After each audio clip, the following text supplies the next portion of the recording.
नमस्कार प्यारे साथियों, स्वागत है आपका धनर्व अकेडमी में।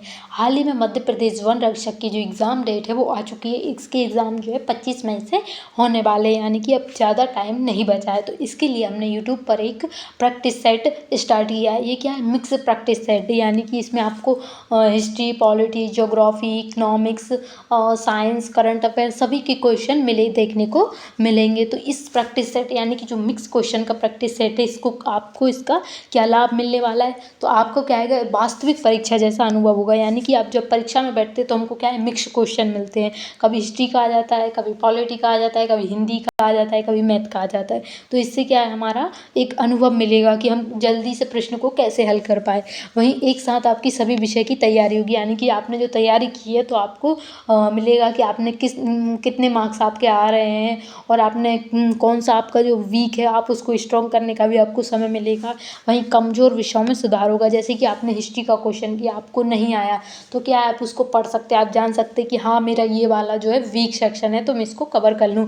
वही क्या है, स्पीड भी हमको एग्ज़ाम में मेंटेन करके चलना पड़ती, तो आपको स्पीड भी इससे बढ़ेगी। हमारा डेली रहेगा, यानी कि आज से आपके जब तक एग्ज़ाम नहीं हो जाते आपका ये प्रैक्टिस सेट डेली चलेगा।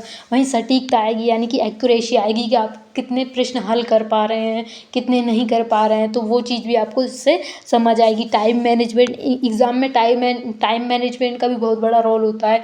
आपको प्रश्न टाइम से हल करने होते हैं। ऐसे नहीं कि एक प्रश्न पे ही आपने 2 से 3 मिनट लगा दिए, 5-10 मिनट लगा दिए, जिससे आपको जो आ रहे हो प्रश्न वो भी छूट जाते हैं। तो आपको टाइम मैनेजमेंट भी मिलेगा। वहीं आपको करंट अफेयर क्या होता है कि स्टूडेंट पहले से नहीं पढ़ते, वो लास्ट टाइम में ही देखते हैं। तो आपको इसमें क्या है, मोस्ट इम्पोर्टेंट करंट अफेयर मिलेगा, जो आने के 100% चांसेस है वो करंट अफेयर आपको देखने को मिलेगा। वहीं आपका सामान्य ज्ञान, यानी कि जो हम साइंस पढ़ेंगे इसमें वो भी आपको आएगा। जो एमपी की एग्ज़ाम होते हैं उसमें साइंस अच्छे लेवल की आती है, लेकिन आज हमारा पहला प्रैक्टिस सेट है तो इसमें क्या है, ज़्यादा हाई लेवल के क्वेश्चन नहीं है। हम धीरे धीरे क्या है आगे बढ़ते जाएंगे और लेवल भी बढ़ता जाएगा। तो चलिए स्टार्ट करते हैं और जानते हैं पहला क्वेश्चन क्या है। पहला क्वेश्चन है, भारतीय संविधान का अनुच्छेद 21 किससे संबंधित है? यानी कि आपसे पूछा है कि जो अनुच्छेद आर्टिकल जो हम पॉलिटी पढ़ते हैं तो उसमें अनुच्छेद 21 किससे संबंधित है? स्वतंत्रता से संबंधित है, समानता से संबंधित है, जीवन की अभिव्यक्ति की स्वतंत्रता और शिक्षा किससे संबंधित है? बताइए कौन सा ऑप्शन जो है वो आपको सही लग रहा है। तो इसका जो सही जवाब है वो है जीवन और अभिव्यक्ति की स्वतंत्रता। अनुच्छेद 21 ये भारतीय संविधान का महत्वपूर्ण अधिकार है, जो हर व्यक्ति को सम्मानपूर्वक जीने और स्वतंत्र रहने का अधिकार देता है। चलिए आगे नेक्स्ट क्वेश्चन जानते हैं। नेक्स्ट क्वेश्चन है, स्वदेशी आंदोलन कब शुरू हुआ था? आपसे पूछा गया जो स्वदेशी आंदोलन है उसकी डेट क्या है, वो कब शुरू हुआ था? 1905, 1919, 1857, 1942। तो इसका जो राइट आंसर है वो है 1905। जो स्वदेशी आंदोलन है वो 1905 में शुरू हुआ था। 1905 में क्या होता है, लॉर्ड कर्जन द्वारा बंगाल विभाजन के विरोध में। आपसे भी पूछा सकता है कि स्वदेशी आंदोलन किसके विरोध में था? तो ये बंगाल विभाजन हुआ था उसके विरोध में ये आंदोलन शुरू हुआ। इसका उद्देश्य क्या था? इसका उद्देश्य भी आपसे पूछा जा सकता है। इसका उद्देश्य था विदेशी वस्तुओं का बहिष्कार करना इसका उद्देश्य था। स्वदेशी आंदोलन का उद्देश्य था। नेक्स्ट क्वेश्चन है, भारत की सबसे लंबी नदी कौन सी है? आप सोच रहे होंगे कि बहुत ही बेसिक है, बच्चों वाले क्वेश्चन है। तो आप एग्जाम प्रीवियस ईयर क्वेश्चन है, ऐसा नहीं कि डायरेक्टली आपसे पूछ रहा है, ये प्रीवियस ईयर एग्जाम में आए हुए प्रश्न है। तो यहाँ पे आपसे पूछा है सबसे लंबी नदी जो है आपको बताना है। तो इसका राइट जो आंसर है वो है गंगा नदी। भारत की सबसे लंबी नदी कौन सी है? गंगा नदी है। तो आपसे ये भी तो पूछ सकते हैं कि इसकी लंबाई कितनी है। तो गंगा नदी की जो लंबाई है वो है 25 किलोमीटर, यानी कि इसकी लंबाई है। भारत की सबसे महत्वपूर्ण तथा पवित्र नदी मानी जाती है। चलिए अगला प्रश्न जानते हैं। अगला प्रश्न है साइंस का, पौधे में भोजन बनाने की प्रक्रिया क्या कहलाती है? बहुत ही आसान सा सवाल है। श्वसन, प्रकाश संश्लेषण, पाचन या उत्सर्जन, बताइए क्या कहलाती है? तो इसका जो राइट आंसर है वो है प्रकाश संश्लेषण। यानी कि जो पौधे अपना भोजन बनाते हैं तो उसको कहा जाता है प्रकाश संश्लेषण, यानी कि फोटोसिंथेसिस उसको कहा जाता है। वहीं आपसे पूछा इकोनॉमिक्स का सवाल आ गया। ऐसा सब प्रश्न मिक्स मिलेंगे आपको, ऐसा नहीं हिस्ट्री है पॉलिटी, आपको सभी विषय जी के जी इसका कंप्लीट डोज आपको मिलेगा। तो यहाँ पे पूछा है जीडीपी का पूर्ण रूप क्या है? ग्रॉस डोमेस्टिक प्रोडक्ट है, जनरल डोमेस्टिक प्रोडक्ट है, ग्रॉस डेवलपमेंट प्लान है, ग्लोबल डोमेस्टिक प्रोडक्ट है। तो इसका जो सही जवाब है वो है gross domestic product. Gross domestic product इसका सही जवाब है। जीडीपी किसी भी देश की आर्थिक स्थिति को दर्शाता है। तो जीडीपी क्या है ये भी तो आपसे पूछ सकता है ना। तो इस आर्थिक स्थिति को दर्शाता है, यानी कि एक साल में देश के अंदर गुड्स और सर्विस का कुल मूल्य कितना है, यानी कि आपका देश है इसके अंदर जो है गुड्स और सर्विस का कितना मूल्य है वो उसको ही हम जीडीपी कहते हैं। आगे बढ़ते हैं। कान्हा राष्ट्रीय उद्यान किस राज्य में है? आपसे पूछा है कि जो कान्हा नेशनल पार्क है वो किस राज्य में है? छत्तीसगढ़, मध्य प्रदेश, महाराष्ट्र या राजस्थान? तो ये जो है मध्य प्रदेश में। कान्हा राष्ट्रीय नेशनल पार्क कहाँ पे है? मध्य प्रदेश में। ये भारत के प्रमुख राष्ट्रीय उद्यानों में से एक है। खासकर ये अच्छा ये भी एग्जाम में एक मेन टॉपिक होता है कि ये किसके लिए फेमस है। यदि आपसे पूछा जाए कान्हा राष्ट्रीय उद्यान किस जीव के लिए, किस जानवर के लिए है, तो ये जो है बारहसिंगा के लिए है। बारहसिंगा के लिए ये फेमस है, खासकर यहाँ पे पाए जाते हैं। संरक्षण के लिए प्रसिद्ध है।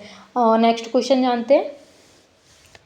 नेक्स्ट क्वेश्चन है जलियांवाला बाग हत्याकांड कब हुआ था? ये भी वन लाइनर क्वेश्चन है लेकिन इम्पोर्टेंट क्वेश्चन है। तो आपको बताना है जो जलियांवाला बाग हत्याकांड हुआ था वो कब हुआ था? 1919 में हुआ था, 1920 में हुआ था, 1930 या 1942? किस साल ये हुआ था? तो इसका जो सही जवाब है वो है 1919 में हुआ था। फुल डेट इसकी है, ये हुआ था 13 अप्रैल 1919 को। अमृतसर में ये घटना हुई थी। आपसे जगह भी पूछ सकते हैं, तो जो है अमृतसर में ये घटना हुई थी। कहाँ पे? अमृतसर, जिसमें स्वतंत्र आंदोलन तेज हो गया था। यानी कि ये क्या है, एक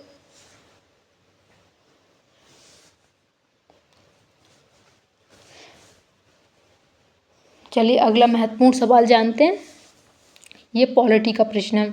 आपसे पूछा है कि भारत का राष्ट्रपति है किसके द्वारा चुना जाता है? हाल ही में जो मध्य प्रदेश पुलिस कांस्टेबल का एग्जाम हुआ था उसमें जो है ये सवाल पूछा गया था कि भारत का राष्ट्रपति जो है किसके द्वारा चुना जाता है? तो ऑप्शन है जनता के द्वारा, सांसद के द्वारा, निर्वाचन मंडल या सुप्रीम कोर्ट, किसके द्वारा चुना जाता है? तो भारत का जो राष्ट्रपति है वो निर्वाचन मंडल, ऑप्शन सी, निर्वाचन मंडल द्वारा चुना जाता है।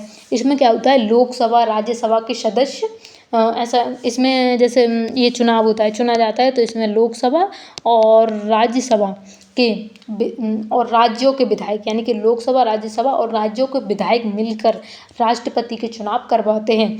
तो आपको ये भी पूछ सकते हैं कि चुनाव कौन करवाते हैं? तो लोकसभा, राज्यसभा के और वहीं राज्यों के विधायक मिलकर जो इसको करवाते हैं।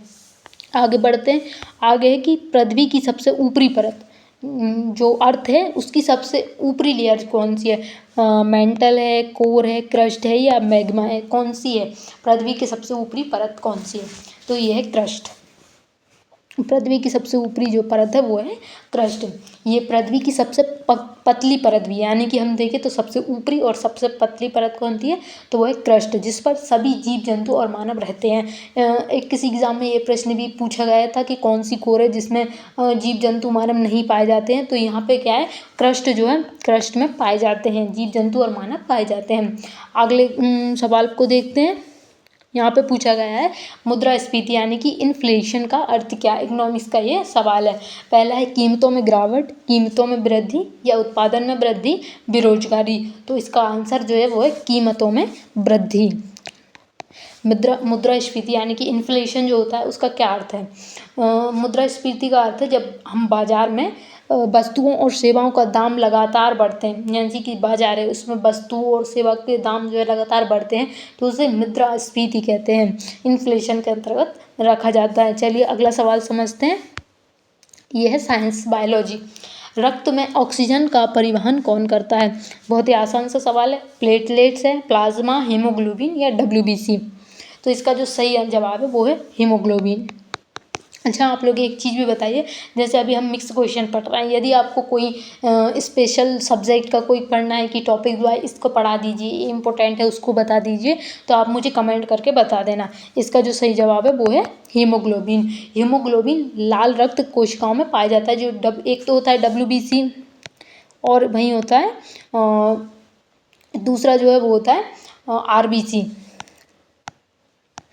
तो ये हीमोग्लोबिन है वो आरबीसी में पाया जाता है और ऑक्सीजन को पूरा शरीर में पहुंचाता है। यानी कि जो हीमोग्लोबिन क्या करता है, हम ऑक्सीजन लेते हैं तो उसको पूरे शरीर में सर से लेके पाँव तक जो है पहुंचाता है।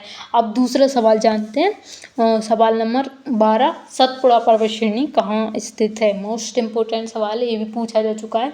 मैंने प्रीवियस ईयर क्वेश्चन ही निकाले हैं। पहली क्लास में हमने पहले हम जानेंगे प्रीवियस ईयर क्वेश्चन को, फिर जानेंगे मोस्ट इंपॉर्टेंट क्वेश्चन को। तो आपसे पूछा है सतपुड़ा पर्वत श्रेणी कहाँ पर स्थित है, तो कहाँ पर है, मध्य भारत में। इसका जो राइट आंसर है वो है मध्य भारत। यदि आपको इसकी PDF चाहिए तो आप व्हाट्सएप पे जाना, द नर्व अकेडमी करके चैनल है, उसको सर्च करना, आपको वहाँ पे मैं PDF दे दूँगी। मैंने अभी उसको बनाया है तो ज़्यादा लोग उस पर ऐड तो नहीं है, लेकिन आप जुड़ जाना, मैं आपको दे दूँगी। वही जानते हैं भारत छोड़ो आंदोलन कब शुरू हुआ था।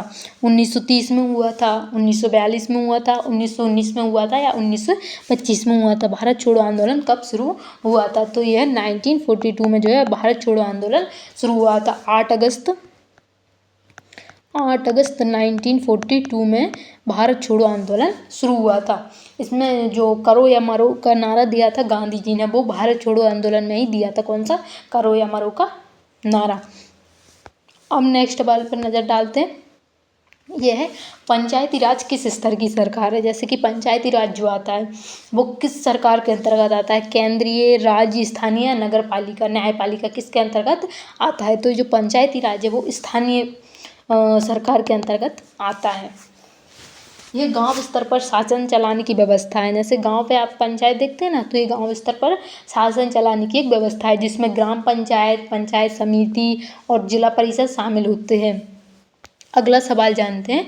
अगला सवाल है बांधवगढ़ राष्ट्रीय उद्यान किसके लिए प्रसिद्ध है। जैसे कि हमने ऊपर जाना था, कान्हा राष्ट्रीय उद्यान किसके लिए से फेमस है, बारहसिंगा के लिए। वहीं आपसे पूछा है कि जो बांधवगढ़ राष्ट्रीय उद्यान है वो किसके लिए प्रसिद्ध है, शेर, बाघ, हाथी या गैंडा, किसके लिए ये प्रसिद्ध है। तो बताइए, जो है बाघ के लिए प्रसिद्ध है। बांधवगढ़ राष्ट्रीय उद्यान बाघ के लिए प्रसिद्ध है। ये है कहाँ पर, जो बांधवगढ़ नेशनल पार्क है कहाँ पर है, तो ये मध्य प्रदेश में ही स्थित है। इसमें जो है बाघों की संख्या सर्वाधिक है।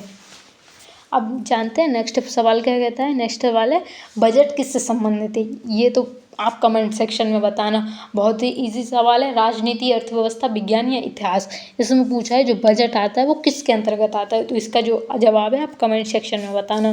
नेक्स्ट क्वेश्चन है DNA का पूरा नाम क्या है। ये भी बहुत बार एग्जाम में, हर एक एग्जाम में आपको देखने को मिल ही जाएगा। तो इसका DNA का तो आपको पता होना ही चाहिए। क्या है, डाईऑक्सोराइबोन्यूक्लिक एसिड है, डायनेमिक न्यूक्लिक एसिड है, डुअल नाइट्रोजन एसिड है, ये नहीं। इसका जो आंसर है वो है ए। DNA का जो फुल फॉर्म है वो है डाईऑक्सोराइबोन्यूक्लिक एसिड।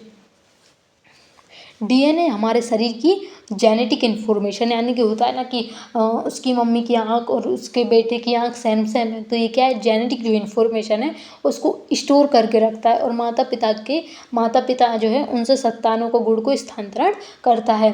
अब बढ़ते हैं अगले इम्पोर्टेंट सवाल की ओर। ये है मध्य प्रदेश सरकार ने हाल ही में कृषि वर्ष के रूप में घोषित किया है। यानी कि यहाँ पे आपसे पूछा है जो मध्य प्रदेश सरकार है उसने किस वर्ष को कृषि वर्ष घोषित किया है। तो ये करंट अफेयर का सवाल हो गया और इम्पोर्टेंट सवाल है, आपसे डायरेक्टली ये पूछा जा सकता है। इसमें कृषि वर्ष कौन सा है, तो ये है 2026। मध्य प्रदेश सरकार ने कृषि वर्ष के रूप में 2026 को माना है। आगे है मध्य प्रदेश का राजकीय पशु क्या है। इसका जवाब भी आप कमेंट सेक्शन में देना कि मध्य प्रदेश का राजकीय पशु क्या है, बाघ, बारहसिंगा, शेर या हाथी। तो आप इसका जो जवाब है कमेंट सेक्शन में बताना, क्योंकि ये बहुत ही आसान सा सवाल है। आप